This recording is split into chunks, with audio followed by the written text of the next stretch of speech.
მოგესალმებით. მე ვარ ფსიქოლოგი ელენე ქორიძე და ეს არის პოდკასტი. ეს ის ინიციატივა, რომელიც გთავაზობთ შემეცნებით და ანალიტიკურ საუბრებს ფსიქიკური ჯანმრთელობისა და საზოგადოებისთვის აქტუალური საკითხების გარშემო. ვცდილობთ ახალი პერსპექტივიდან დავინახოთ ის, რაც ჩვენთვის ნაცნობი, უცნობი ან ბუნდოვანია. 2024 წლის 28 ნოემბერს, როდესაც ქართული ოცნების პრემიერ-მინისტრმა გააკეთა განცხადება ევროინტეგრაციის პროცესის შეჩერებასთან დაკავშირებით 2028 წლამდე, ქართულმა საზოგადოებამ ურყევი პროტესტით უპასუხა უკანონობას, უსამართლობას და იმ რეპრესიებს, რომელიც დღემდე გრძელდება და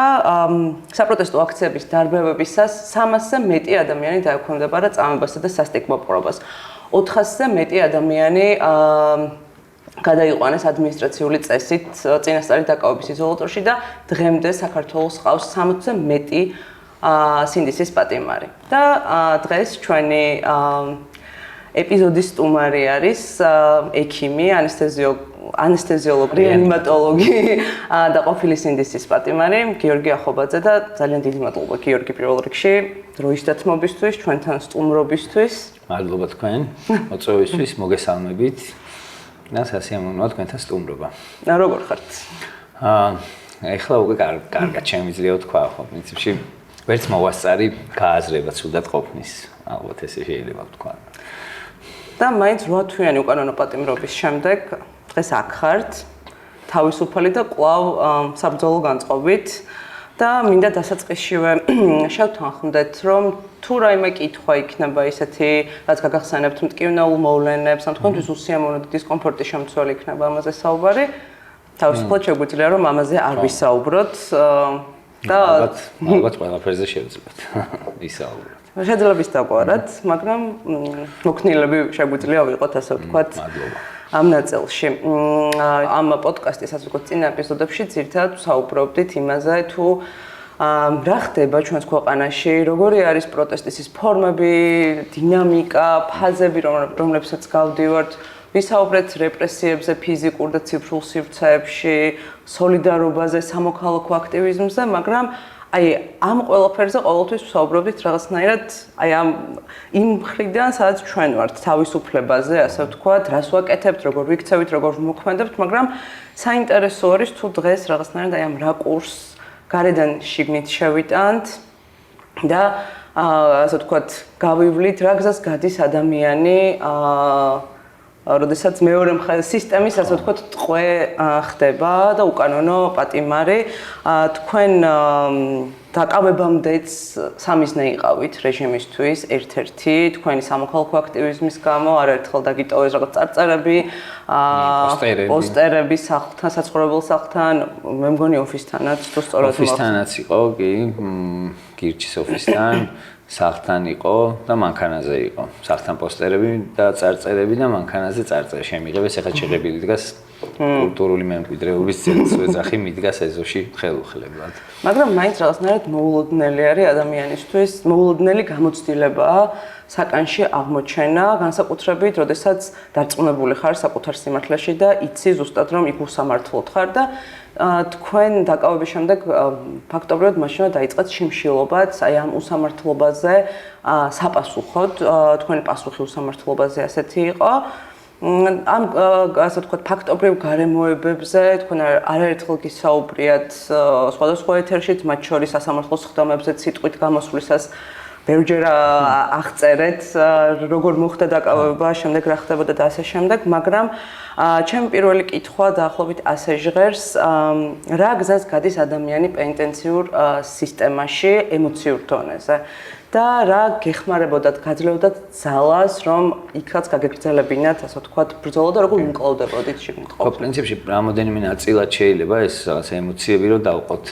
დროებითი მოთავსების იზოლატორამდე ნამყოფი ვიყავი და რაღაცა იმდენად როგორც არ აღიქმება, ესე მძაფრად მის ნამყოფია, აქტივისტები მის ნამყოფები არიან უკვე, გოგოებიც მათ შორის პოსტების დაწერეს უკვე, რომ ამის ნუ შეგეშინდებათ და ამაში მეც იგივეს ვეთყვი ყველას ჩემთან ამებრძოლს, ვინც ქუჩაში დგას. პირველად რო ეს მოხდა ჩემ ცხოვრებაში, ეს იყო თუ არ ვთქვი 2017 წელს, თუ არ მეშლება, პირველად რომ მოხდი დროებით მოთავსების იზოლატორში აქციებიდან ჩემ დაბადების დღეზე იყო და სადღაც მე საღამოს გამომიშვეს და მე დამიბარეს პროცესებზე უკვე მე არ დამტოვეს მოკლედ შეგით მაშინ ეს 48 საათიან პატიმრობას არ იყენებდნენ და რაღაც მომენტში ეს გზა ვიცოდი და რაღაც უცხო არ იყო ყველაზე ესეთი ემოცია მძაფრი ემოციები იყო მაშინ როცა გავაცნობიერე რომ რაღაც ჩამიდეს ჯიბეში ეს რაღაცა აუცილებლად ნიშნავდა რამოდენიმე წლიან პატიმრობას მინიმუმ თუ არა რაღაცა უკვე დიდ ვადებსაც და როგორ გითხრათ აი მაგ მომენტში აღარც მახსოვს ეგ არ ვიცი დაბლოკა ფსიქიკამ თუ რა იყო ერთი ის მახსოვს რომ ჩხუბობდი და კამათობდი და როგორ თქვა რაღაცა ვანამუსებდი ამ ადამიანებს რომ ეს რაღაცას როგორ აკეთებთ თქო რა და მესმის რომ რაღაც სისტემამ ჩვენ წინააღმდეგ განაწყო, რაღაც დავალებები მიცა, მაგრამ ესე ერთი ხელის მოსმით და თან ესე მძიმედ ადამიანის გაწირვა, აი როგორი უცნაური არ უნდა იყოს, გავიგებდი რომ რაღაცა ისეთი ექნათ, რომ რაღაც შეიძლება ერთ წელს ითვალისწინებდეს ან 2 წელს ან რაღაცა მე რაღაცი შეგაფერხონ, შეგაშინონ ან დაგაშინონ. ამაზე თვითონ ციხის დირექტორიც მელაპარაკე რომ გავიცანიდე რომ რამოდენიმე საუბრის საშუალება რომ მოგვეცა რაღაცა შეგნებული ადამიანი ჩანხარო და რავი მე ვარ დაგიჭერდიო რაღაც ჯერ დაგელაპარაკებოდიო ან რაღაც იქნება ისე ჩერდებიო ან რაღაც ეგეთი და ვაი იყო ძალიან ცუდი შეგრძნება მაგრამ რაღაც მომენტში ხვდები რომ იმ ადამიანებს რომელიც ჩვენთან ერთად ცხოვრობენ ქალაქში იმდენად არაფრად უღირთ არ ჩენი სიცოცხლე არ ჩენი ცხოვრება არაფერი საერთოდ ერთი ხელის მოსმით მოვიდნენ უბრალოდ გაგწირეს და ამის მერე თან აი რომ ნახე უკვე მე კაბინეტში კარი ღია სპეციალურად ქონა თუ დარჩა თუ რა იყო არ ვიცი ეს გიორგი გურეშიძე თითქოს აი რა ვიცი სენდვიჩში რო ჭამო შეიძლება უფრო დაგტვირთოს იმდენად ანუ იჯდა და რაღაც გლიცინებდა ხარხარებდნენ თავის რაღაც კოლეგა თუ ვინც იყვნენ არ ვიცი მაგათი კოლეგიალობა რა ვთქვი იმათთან ერთად ისეთი რაღაცა გააკეთა რომ არ ვიცი აი არც კი აწუხებდა სინდისი რა რაც ჩემთვის ძალიან ისეთი იყო რა გამაბრაზებელი ალბათ რა თვითონ რაღაც სისტემა დეჰუმანიზებას ახდენს თავის თანამშრომლებს ვერც ხო არა ვერც აღიქვამენ რას აკეთებენ ან უბრალოდ იმდენად ის რაღაცა ეს აზარტი ამ საჩუქრის რომელსაც ამის მერე იღებენ ეს ხო არ ხდება რაღაცა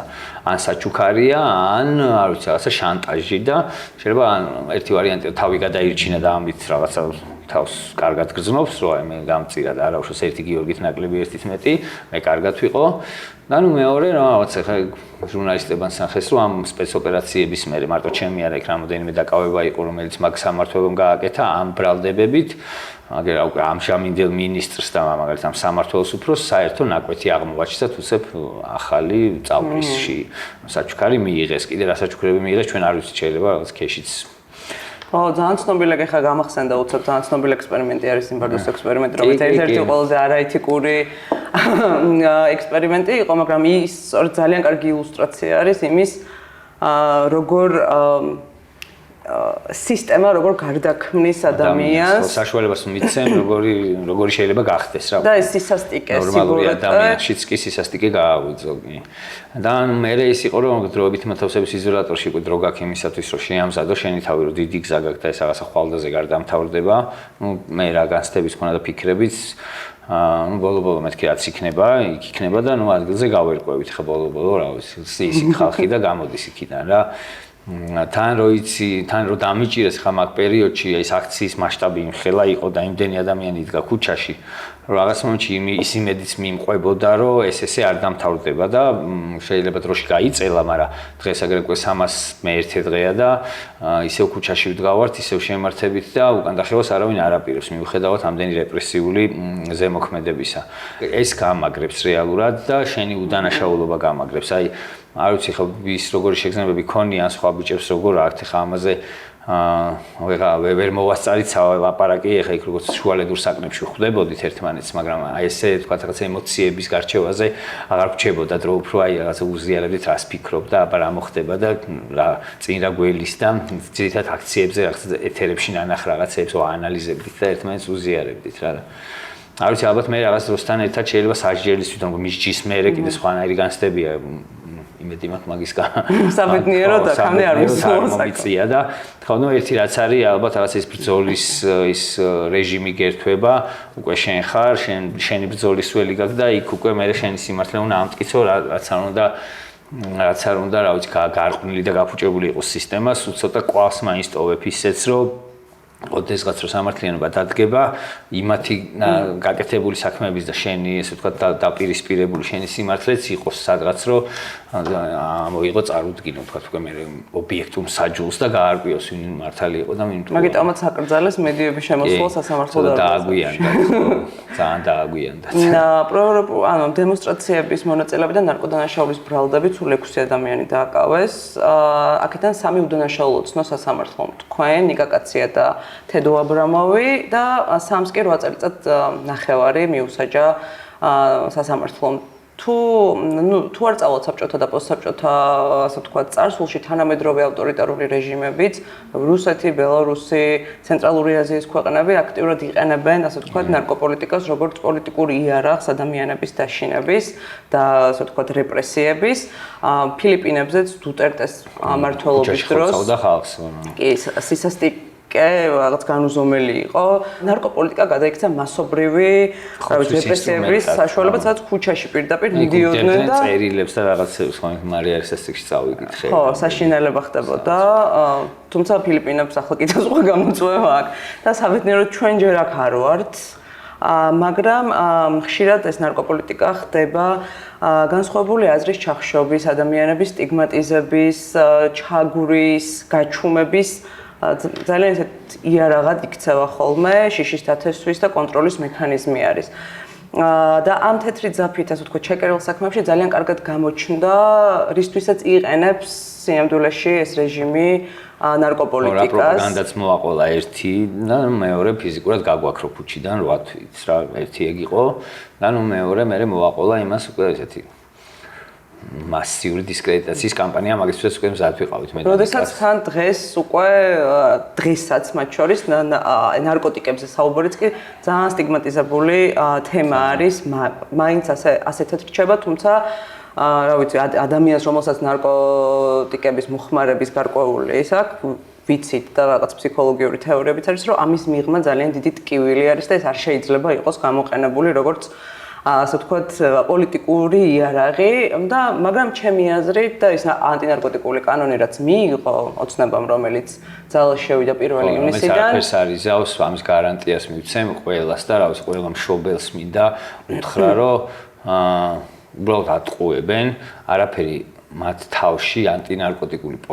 ნარკოპოლიტიკისთვის არ გაკეთებულა, არ ვიცი, ან ერთი იყო, თვალის სასახელოდ გააკეთეს და პოპულისტური ცვლილებები იყო, რეალურად დიდი არც არაფერი შეცვლილა, ისედაც ძალიან მაღალი სასჯელები არის საქართველოში, რომ ჩაიხედოს, ახლა არავის არ ჩაუხედავს, მას სისხლის სამართლის კოდექსში რომ ჩავიხედოთ, ან მაგაზე მეც უბრალოდ თუ დახრეთ ვინმე თორე გამორიცხული, ანუ ეგ მიდგომა არ ამართლებს და ეს რაღაც თავს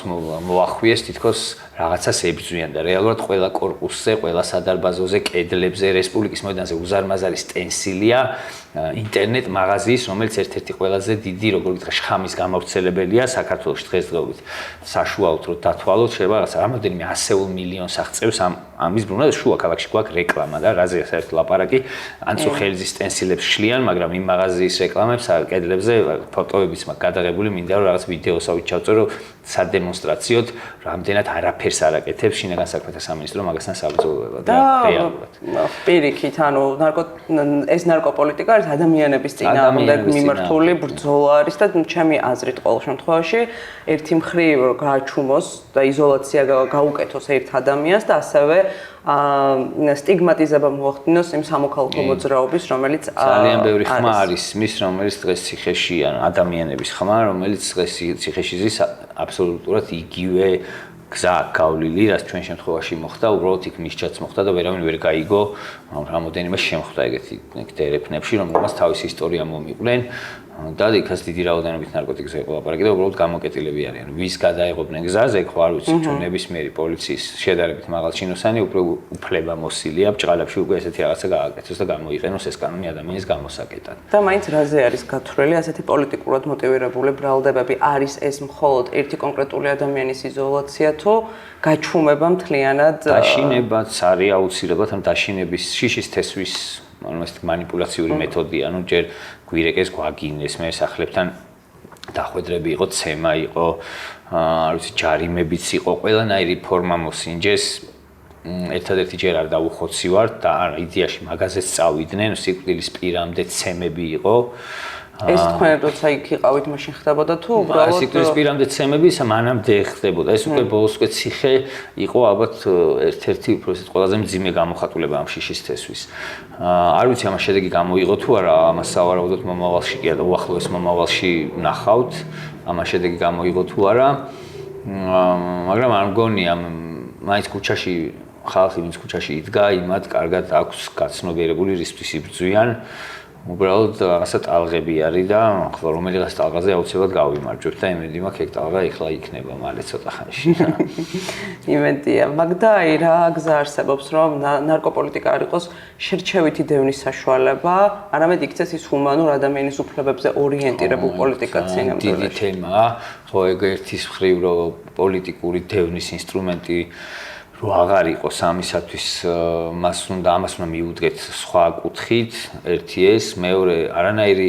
მონაცემები არ აქვს მათ შორის იმაზე, რამდენი მომხმარებელია, რამდენი აქედან პრობლემური, რამდენია ინტრავენური, რა ბაზარზე საერთოდ მონიტორინგი არ ხდება, რა ნარკოტიკები ბრუნავს. ნუ ალბათ ხდება, თვითონ იციან თავიანთი დილერები ყავს და რაღაც დაკარგული მონაცემები ექნებათ. რეალურად ეს რო რაღაცა მეცნიერებაზე დაფუძნებული რეაგირება იყოს, ესეთი არაფერი არ არის, საკომიტეტო მოსმენას უსმინე, უყურე, უსმინე კიდევაც, ეს რო ვითომ გაამკაცრეს, და ნუ ისა რაგვარი რაღაცა გორდულაძე იჯდა და იმაგრად მინდა რომ დამიჯდეს ეთერში და უბრალოდ ერთი 10 კითხვა დავუსვა დარწმუნებული ვარ, პასუხს ვერ გამცემს, რას ებძვის, უბრალოდ აი დიდი სიამოვნებით მინდა ვანახო მოქალაქეებს, რომ გონში არ არის არც ერთი იქ ვინც იჯდა, რას ებძვიან საერთოდ, რა ფორმებს ებძვიან და ამაზე ხა შეგვიძლია ალბათ კიდე 3-4 საათი იმდენად დეტალებში ვისაუბროთ. ისეთი პრობლემაა, რომელსაც ბევრი წახნაგი და ბევრი კუთხე და სისტემური მიდგომა ჭირდება და რაღაც კანონში რაღაც ფურცელზე შავი თეთრზე დაწერო, იცი რა რვიდან 20 წლამდე ციხეში გაგიშვებ, ამით ამ პრობლემას საერთოდ ვერ ხსნი. და შემოვიდა სრულად ახალი ტერმინი ამ ახალი კანონმდებლობით იძულებითი მკურნალობა. იძულებითი მკურნალობაც ხო, აი, რა ვიცი, რამდენი ხანი აპირებენ ადამიანის გამოკიდა, აი, ნებისმიერი ვინც ჯერ კიდევ დამოკიდებული ან ნებისმიერი ვინც დაძლია ეს პრობლემა, რომ დაისვან და მოაყოლონ, რა გზა გაიარეს, ან რამდენჯერ როგორ გითხრათ, წაიქცნენ ამ გზაზე, ყველა ეტყვის, რომ რაც არ უნდა იძულებით მკურნალო, იქ აბსოლუტურად სხვა მიდგომით თუ არ მოხდა მკურნალობა, ის რომ შენ დეტოქსიკაციას გაუკეთებ, ვიღაცას ქუჩაში გამოუშვებ, ბორთვეში ის უკან დაბრუნდება ისევ და რამდენი ან ვერ გადარჩება. ხო, ან ვერ გადარჩება და თან აი არ ვიცი, ამის რესურსიც ეს თვალისასახვევად იყო, რომ აი მკურნალებთან რაღაცა რესურსი არ არის ფიზიკურად, ჯერ ხო არ იციან რას უნდა უყურან, რამდენი 1000 პოტენციური პაციენტი ყავთ, ეგეც კი არა, ანუ მაგის აღწერაც კი არ გაუკეთებიათ. იმდენ რაღაცაზე შეგვიძლია მოვედავოთ მაგასთან, რომ ალბათ ერთი კვირა რომ თამისო არ გავჩერდები და საერთოდ ანუ ისეთი სიგიჟეები აქვს გაკეთებული და აკეთებენ. ნუ ეს ყველაფერი იქიდან არის, რომ სოციოლოგიურ კვლევებში, საზოგადოებაში პრობლემა ამოდის ერთ-ერთი სამეულში, ნარკოტიკების გავრცელება და ზოგადად ადიქცია როგორც პრობლემა საზოგადოებაში და ნუ ამაზე ვითომ რეაგირება გააკეთეს. და საბოლოო ჯამში ეს ხდება ხოლმე ყოველთვის წინა საარჩევნოდ, რომ იქ შეაგროვონ პატე, ეს სხვათა შორის ესე სჭორის დონეზე გავიგე და პლუს იყო ის, რომ დაგვაკონცენტრირეს აქციაზე დაჭერილი ადამიანები ერთ საკანში მოგვახედრეს 4 ერთად, როცა ერთმანეთზე დანახვის საშუალებას არ გვაძლევდნენ, მე და ნიკა კაცია, სადაც ტელეფონში რო ხელი დაუქნიეთ ერთმანეთს, ამაზე არ ვიცი, აი რაღაცა ერთი ამბავი ატყდა, როცა ბოლოს თვენახევარი ერთ საკანში ვიყავით, მე ნიკა კაცია, თორნიკე გოშაძე და ზვიად რატიანი წარმოიდგინე და უბრალოდ საკნები აღარ ყოფნიდათ, იმდენი ხალხი დაიჭირეს სავარაუდოდ, ამ რაღაც ყველა შეიძლება ზოგი იარაღზე, ზოგი ნარკოტიკზე, ზოგი რაზე და ზოგი რაზე, რომ მე იმათ ახლობლებმა რაღაცა ხმები მოუგროვონ, ეს სტატისტიკურად ჩანს კი რომ ნახოთ, აი და მის რა ქვია, როგორ არის, მას დანაშაულის სტატისტიკა, ან დაჭერების სტატისტიკა, ეგ პირდაპირ გამოჩნდება, რომ ყოველი არჩევნების წინ ესე მოიმატებს პატიმრების რაოდენობა, მერე დაიკლებს, მოიმატებს, პირდაპირ ყველაფერს იყენებენ ინსტრუმენტად იმისთვის, რომ რაღაცა ხმებს მოუყარონ თავი იმებში, ურნებში რა. ხო, და ძალიან ეს ჩადებებიც არ არის ახალი პრაქტიკა, არ არის ნამდვილად 90-იანებიდან მოყოლებული, ეს იციან ყველაზე ისეთი სახეებით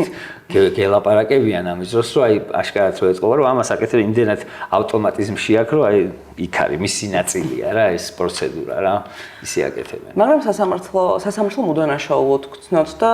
გულწრფელად გეტყვით, რომ იმ დღეს, როდესაც მზიამაღლებელს 2 წლამდე პატიმრობა მიუსაჯეს, თავისუფლების აღკვეთა მიუსაჯეს, თქვენი გათავისუფლება იყო რაღაცნაირი შვების მომგვრელი მომენტი და ეს ძალიან ცხადად მახსოვს. ეს იყო 2025 წლის 6 აგვისტო, როდესაც ასე ვთქვათ 8 თვიანი უკანონო პატიმრობის შემდეგ თქვენ გათავისუფლდით და იმ დღესო გამოხვედით რუსთაველზე. თუმცა სამართლიანობის აღდგენას არ აქვს მხოლოდ სამართლებრივი განზომილება. ერთი მხრივ კი სასამართლო მგრძნოთ უდანაშაულოთ, მტკიცებულებების არარსებობის საფუძველზე საკმარისი მტკიცებულებების გამო, ესეთ მარტა მოსამართლე. მაგრამ აი სამართლიანობის აღდგენას ადამიანის ფსიქიკური ჯანმრთელობისთვისაც ფუნდამენტური მნიშვნელობა აქვს, ასე ვთქვათ, როდესაც ადამიანი ხდება უსამართლობის სამიზნე, იქნება ეს სრულდება, უკანონო პატიმრობა, თუ რაღაც უფლებების უკანონოდ შეზღუდვა, ეს გამოცდილება აზიანებს ადამიანის უსაფრთხოების განცდას, გაურკვევლობა, ბუნდოვანება და ეს უსამართლობის განცდა არა მხოლოდ დღეს, არამედ მომავალშიც უნდობლობას აჩენს შემდეგ აი ამ სისტემების მიმართ, მაგრამ აი ამ შემთხვევაში ის რომ ეს უსამართლობა აღიარებული არის, ამას დამცავი ფაქტორიც აქვს და ის სწორედ რაც დასაწყისშიც ახსენეთ ეს პროტესტი, რომელიც უწყვეტად გრძელდებოდა, ამას ჰქონდა დამცავი ფაქტორი და დღემდე აქვს იმ ადამიანებისთვის, რომლებიც ძალიან დიდი იმედი იყო იქ უკანონოდ ხედავდი, რომ ქუჩაში კიდე შენი თანამებრძოლები არიან. უკანონოდ ხედან ციხეში მათთვისაც დღეს ამას ძალიან დიდი მნიშვნელობა აქვს, ის რომ ეს საზოგადოებრივად აღიარებულია, რომ ეს უსამართლობა ხდება. თუმცა მაინტერესებს როგორ ფიქრობთ თქვენთვის რამდენად აღდგა სამართლიანობა, ან რა დაგეხმარებოდათ, ან რა დააკომპენსირებდა იმ უკანონოდ გატარებულ 8 თვეს ციხის კედლებში. მართული საქმეა, სხვადასხვა დროს სხვადასხვა სურვილები მქონდა სავარაუდოდ, თავიდან ძალიან ცუდი და მძაფრი იყო ეს სურვილები, არაკეთილიც ესე ვთქვათ, რაშიც გამოიხატებოდა, რასაც ჩემი თავი განიხილავდა, ტვინი განიხილავდა, როგორც იმას, რა ქვია, სამართლიანობის აღდგენას, ძალიან ცუდი ფიქრები და სურვილები მქონდა. მე საბოლოო ჯამში ეს ილექება და თუ ესე ცოტა ძალიან ცივ გონებაზე და შორიდან შევხედავთ, ერთის მხრივ ხო ესეთი პოლიციელები პოლიციაში არ უნდა მუშაობდნენ პირველი რაც არის, მაგრამ უფრო მეტად ჩემი აი ხა ამ წუთას ჩემთვის რა დააყენებ და მეტნაკლებად რა ვიტყოდი, რომ მე ასე აი ამ ეპიზოდს აღარ გავიხსენებ ცხოვრებაში, აი სამართლოს უფროსი და პროკურორი და მოსამართლე რამოდენიმე მოსამართლე იყო საქმეში, ანუ მოსამართლეები, პროკურორი და აი ეს ადამიანი, ვინც ამის ბრძანება გასცა და ამას დაემატა კიდე ჩემი საქმის მთავარი გამომძიებელი, რომელსაც რაღაცა უპრეცედენტო რაღაცა თქვა სასამართლოზე წამოწდა ეს თუ რაღაცა რა თქმა უნდა მზად არის ამისთვის დარწმუნებული, რომ მისცემ ბრძანება მაგასაც გააკეთებს, ჩვენ ადამიანის მოკვლა შეგვიძლია და წამება შეგვიძლია. აი ეს ასეთი რამ თქვა. კი, აი ეს პუბლიკას ვიდეო არის, ფრაზა მაქვს უაშიარებ. მაგას იმ დღეს აეროპორტში დავინახე ეგ ადამიანი და ფოტო გავძახე, რომ მისი სახელი დავიძახე ხმამაღლა რომ გაეგო, აი როგორც აქედან არის ეს კედელი ესე ჩამიარა და ბატონი გრიგოლიც აქ ყოფილა მეთქი და არც კი გამოუხედავს ესე ზურგითვე მიეფარა იმას ჰორიზონტს. მაგრამ ეს ლეგიტიმაცია აქვს, რომ ადამიანები შეუძლიათ აწამონ. კი, შეგვიძლია პირდაპირ თქვა ადამიანმა, რომ შემიძლია ხა აი ვინც არ ხო ჩვენც ახლა რომ დავფიქრდეთ, რომ აი სიტუაციაში მომცეს დავალება რომ წადი და ვიღაცა აწამე, ხო ეს ანუ შენ თუ ამისთვის მზად არ ხარ და ტვინში არ გადაგიხარშია რომ შეგიძლია, ხო, მაგრამ არ ვაკეთებ, თუ ან კი შემიძლიაო, მაგრამ არ ვაკეთებო და ხო აი მე ეგრეც არ შემიძლია, სიტყვითაც ვერ ვიტყვი, რომ ადამიანი შემიძლია ვაწამო, ანუ ახლა თუ ეგრე ძალიან მას გიშვება, რა ქვია, შენი მტერია, ბოლო მოკალია, რანაირად აწამო, ანუ ადამიანის წამება შემიძლიაო, მეორე ადამიანი რომ იძახის სასამართლოში ფიცის ქვეშ. რა ვიყო სიმართლეს ამბობს რა, დაფიცებული ქონდა რომ ეგ შეუძლია. შენზაროდ ხო, აი ხა ეგ სამართლიანობის აღდგენა საერთო ჯამში არის ის, რომ ნელ-ნელა არ ვიცი როგორ უნდა მოხდეს საართული სისტემა, იმიტომ რომ ერთმანეთს ესე ვთქვათ აფუჭებენ, ერთი ვთქვათ წინათაობის პოლიციელები ახალ მისულებს ისეთ მაგალითს აჩვენებენ და მუშაობის სტილს, რომ ესენიც ამათნაირი ხდებიან. ერთადერთი არის ამ სისტემაში არის ნაწილი, რომელიც ცალკე აღებულად ჩამოყალიბდა და ყველაზე მაღალი სანდოობა ჰქონდა ალბათ დამოუკიდებელი საქართველოს ისტორიაში იყო საპატრულო პოლიცია და იმის სანდოობა და რეპუტაციას მოისპო, რომ ხედავ პატრულის მანქანას, იმის მაგივრად რომ უსაფრთხოების განცდა ტელეფონს ვიღებ და კამერას ვთავ, რომ ლაივი მზად მქონდეს, რომ უკვე აღარაფერს აღარ როგორ უნდა დავატრიალო ჩემი ფსიქიკა იქამდე რომ მაგათ მიმართ ისე ნდობა გამომიმუშავდეს, ვერც კი წარმომიდგენია. 90-იანების მერე ძალიან დიდი ძალისხმევა დამჭირდა, რომ ეგ ადამიანები და ეგ სისტემა მეტნაკლებად იმ თაროზე გამელაგებინა, სადაც ქვია მოქალაქის უსაფრთხოების უზრუნველყოფა და ამაში ლომის წვლილი ქონდა მაინც პატრულს. იმიტომ რომ ყველაზე ხშირი შეხება მათთან გაქვს. როგორც მოქალაქეს, თქვათ, ახლა კრიმინალური პოლიცია კიდე სხვა კატეგორიის, ეს თქვათ, დანაშაულს ებრძვის. და ახლა უკვე არ ვიცი ძალიან ეს რომ მოხდეს რომ ეს უკან შებრუნდეს ალბათ რაღაცა განსაკუთრებული გმირობები უნდა ჩაიდინონ ან რაღაც დიდი ხნის მანძილზე უნდა იყვნენ ისეთები როგორებიც საწყის ეტაპზე იყვნენ რაღაცა მოხუცებს რო ხელს კიდევდნენ და სახლებში მიყავდათ და ეს რაღაცა PR აქცია რო იყო ხელისუფლების მხრიდან რომ აბსოლუტურად დისკრედიტირებული პოლიცია რაღაცნაირად სანდო გამხდარიყო ახლა არ ვიცი რო უყურებ გულიც მწყდება და თან ვერც კი წარმომიდგენია როგორ შეიძლება დავბრუნდე იმის რომ პატა მინიმალური ნდობა მაინც მქონდეს რა. ხო, ну ფაქტობრივად ამაზე დგას ის სამართლიანობაც მე რაც საჯარო სამსახურში ადამიანები ალბათ თვითონვე უნდა როგორ უნდა წავიდნენ ისეც ჩემთვის გავის არის ცოტა რთული საკითხია. მე კი მინდა რომ ეგეთი ადამიანები აღარ იყვნენ სისტემაში, მაგრამ რეალობას რო შევხედოთ თვალებში საიდან უნდა მოვიყვანოთ ახალი ადამიანები, რომლებიც ამ კომპეტენციებს აიღებენ პასუხისგებლობას თავის თავზე, ხო მარტივ საქმეს არ აკეთებენ. და ისე გააკეთებენ, რომ ქვეყანაში არეულობა არ დაიწყოს, რაღაც სიტუაცია არ გაიქცეს, გინდა არ გინდა ეს ხალხი იქ საჭიროა. მეორე მხრივ ვაცნობიერებ, რომ რიგითმა პოლიციელებმა მეტნაკლებად უკანონო ბრძანებები შეასრულეს და იმათ თუ ხელმძღვანელი ეყოლებათ, რომელიც ამ ბრძანებებს არ გასცემს, ან გასცემს სწორ ბრძანებებს. იმათ როგორცაც შეუკვეთავენ, ისე მოიქცევიან, ესე ვთქვათ რა. მაგრამ ხო აი სადაც ჩემს ჩიხია მაგალითად, ხა აი პოლიციის რეფორმა როგორ შეიძლება გატარდეს, რო უფიქრდები, შეიძლება არც გამოცდილება მაქვს, მაგას არც ცოდნა, მაგრამ ჩემთვის აბსოლუტურად ჩიხია აი ხა ამ წუთას რა მდგომარეობაში არის პოლიცია. სამართლიანი ომის აღდგენა, ამიტომ რეალისტი რო ვიყო, ალბათ კონკრეტული ადამიანების პასუხისგებლობაზე იქნება ჩემთვის რა. სულ მინიმუმ საჯარო სამსახურს რო აღარ გაეკარონ. სულ მინიმუმ ხა იმათ ციხეში ყოფნა მე არც არაფერს დამაკრებს, არც არაფერს მომიმატებს. ერთი მეცოდინება რომ ეგეთი ადამიანი რა ჩემს შვილს სისტემაში აღარ დახვდება, თუმცა დაიფაროს რომ მოუწიოს კონტაქტი რა. და არც მათ გაცემულ ბრძანებებთან ურთიერთობა არ მოუხდება რა. სულ ცოტა ვიცი იდენტიფიცირებული ვინც არის. საბოლოო სიტყვაში ასეთ რამეს ამბობთ და ნელ-ნელა ჩვენი საუბარიც დასასრულისკენ რომ წავიყვანოთ. ესეთ რამეს ამბობთ, ციხით გვაშინებენ, მაგრამ ციხი არ არის საშიში. ჩემი ბრძოლა 20 კვადრატულ საკანში ვერ ეტევა და ეგაა ჩემი დისკომფორტი. ამათ გქონიათ თავისუფლება შემიზღუდეს, არადა მხოლოდ ბრძოლის ველი დამიპატარავეს. თავისუფლებას ვერც ვერავინ შეგიზღუდავს და ვერც ვერავინ წაგართმევს. და ამ სიტყვებმა მე გამახსენა ვიქტორ ფრანკლი,